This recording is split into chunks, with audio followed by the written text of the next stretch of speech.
हा प्रश्न आहे अरुंधती यांच्याकडून.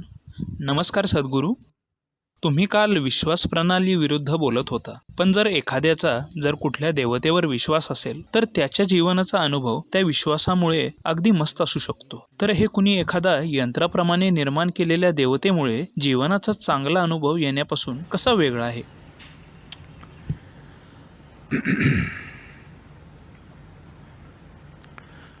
हे पहा, जेव्हा तुमचा कशावर तरी विश्वास असतो, जेव्हा तुम्ही कशावर विश्वास ठेवता तर त्यातून तुम्हाला खूप आत्मविश्वास मिळतो. हेच कारण आहे विश्वास ठेवण्याचं. आपण देवावर विश्वास ठेवण्याने सुरुवात केली. आजकाल अशी फॅशन झाली, लोक म्हणतात माझा स्वतःमध्ये विश्वास आहे. तुमचा स्वतःमध्ये विश्वास कसा असू शकतो?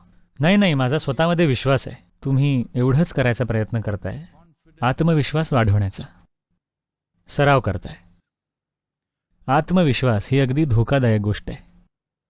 सर्वात वेडपट गोष्टी जगामध्ये केल्या जातात कारण कुणाला स्पष्टतेशिवाय उगाचच आत्मविश्वास असतो. सर्वात वेडपट आणि अनर्थ ओढवणाऱ्या गोष्टी अशा लोकांकडून केल्या जातात ज्यांच्यात स्पष्टतेविना आत्मविश्वास असतो. आणि साधारणपणे ते देवावर विश्वास ठेवणारे असतात. एकतर त्यांचा त्याच्यावर, याच्यावर, त्याच्यावर कशावर तरी विश्वास असतो. Essentially, belief means you are fundamentally dishonest.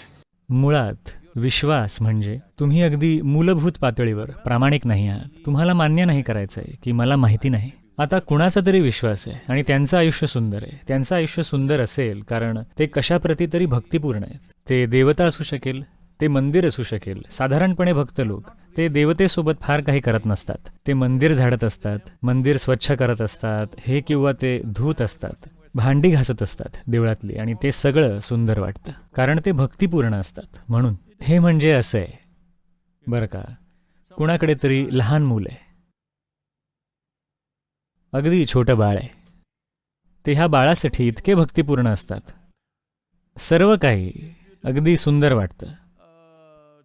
त्याचे डायपर बदलणं सुंदर असतं, शी धुणं सुंदर असतं, सगळं काही सुंदर असतं. हो, असतं. शी सुंदर असते म्हणून नाही, केवळ तुम्ही भक्तिपूर्ण आहात म्हणूनच सर्व काही सुंदर वाटतंय. भक्तीचं स्वरूपच असं असतं.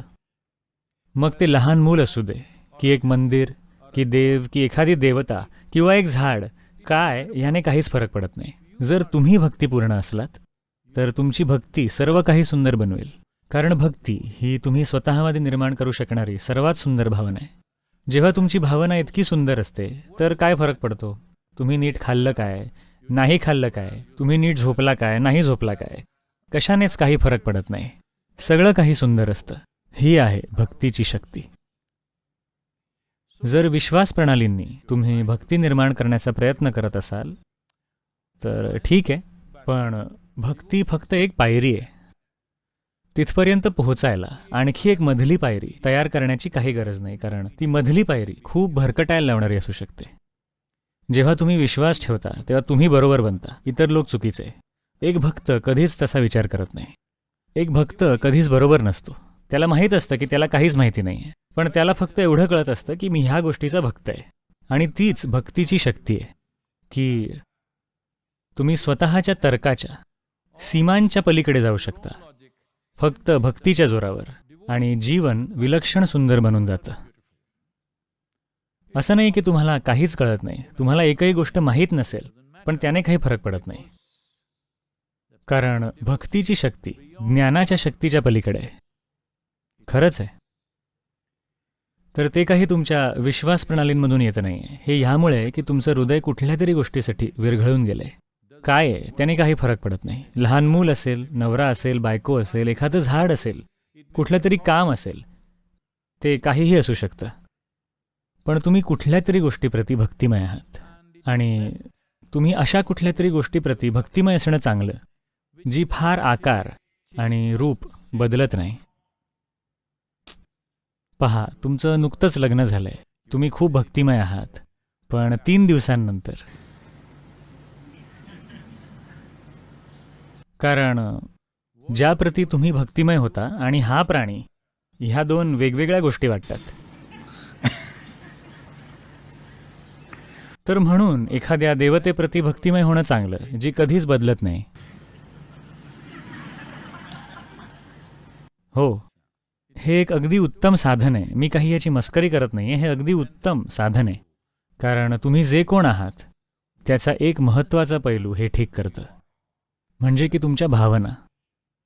लोकांना वाटतं की ते फार बौद्धिक आहेत, पण ते नसतात. ते बहुतेक करून भावनिक असतात. भावनिक म्हणजे त्यांच्यातून काही प्रेम ओसंडून वाहत नसेल. ते चिडलेले असतात, चिंतेत असतात, वैतागलेले असतात. या सगळ्या भावनाच आहेत, खराब झालेल्या भावना. जर तुम्ही फक्त भक्तिमय झालात तर ह्या सगळ्या गोष्टी निघून जातात. फक्त गोडवा तुमच्या हृदयाचा पूर्ण वेळ. तर भक्तीमध्ये ती शक्ती आहे. भक्तीचा कशावर तरी विश्वास ठेवणे असा गैरसमज करू नका. विश्वास ठेवणे म्हणजे तुम्ही तुमच्या मनात काहीतरी तयार केलंय, ते एखाद्या वास्तवासारखं बनवताय. नाही, ती भक्ती नाही आहे. त्यातून धर्मवेडे निर्माण होतात. काय फरक आहे? मोठा फरक आहे. एक तुमच्या डोक्यात होतं आणि दुसरं तुमच्या भावनांच्या पातळीवर होतं. एक विचार प्रक्रियेमध्ये तयार केलं जातं, दुसरं विचार प्रक्रियेत तयार केलं जात नाही. ते फक्त तुम्हाला वाटत असतं. ते बरोबर असायची गरज नाही, चूक असायची गरज नाही. भक्त चूक बरोबरची काळजी करत नाही. त्यांना फक्त त्यांची भक्ती माहीत असते. यातून त्यांना एक प्रकारचं स्वातंत्र्य मिळतं आणि त्यांना आयुष्यातल्या सर्व वाईट गोष्टींच्या वर उठून पार जाऊ देतं. हो, ते कशालाही स्पर्श करत नाहीत. ते सगळ्याच्या वर उठून पलीकडे जातात. केवळ ह्यामुळे की भावनेच्या गोडव्यामध्ये हे करण्याचं सामर्थ्य असतं. आणि आजही जरी लोक स्वतःला खूप बौद्धिक समजत असले तरीही भावना हीच बहुतेक मनुष्यांमधला सर्वात प्रबळ आयाम आहे. कदाचित त्याला अभिव्यक्ती मिळत नसेल, त्याची अभिव्यक्ती खुंटली असेल, पण आतमध्ये त्यांना भंडावून सोडतायत पूर्ण वेळ.